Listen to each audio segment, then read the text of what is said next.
Сәлем достар, бүгінгі тақырып көрерменімнің сұрауы бойынша оңай босану жолдарын айтыңызшы деді.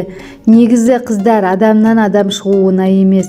Сәл жеңілдетуге босану кезінде көмектесетін жолдарды айтатын боламын. Алдағы уақытта керемет видеолар шығарамын. Сол видеоларды жіберіп алмас үшін каналыма тіркеліп лайк басып комментарий жазып кетіңіздер достар. Босануды жеңілдететін керек кеңестер. Бірінші, Алладан сұраңыз, босану жеңіл болсыншы деп жақсы ниет етіңіз. Екінші, аяғы ауыр келіншектерге арналған йога жасаңыз. Йога стресс, ашу, қорқынышты азайтады және жеңіл босануға көмектеседі. Үшінші, жүріңіз, қимылдаңыз.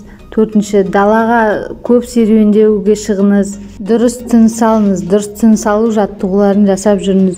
Мұрнымен дем алып, ауызбен шығару. Келесі, жылы душ қабылдауға болады.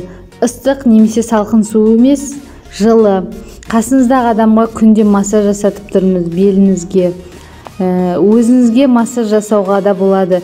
Шалқаңыздан жатып, саусақтарыңызбен ішіңіздің төменгі жағын асықпай нәзік түрде сипаңыз. Ал босанып жатқан кезде міндетті түрде дәрігердің айтқан тыңдаңыз, қатты айқайламаңыз, өзіңізді сабырлыққа шақырыңыз, терең тыныс алыңыз.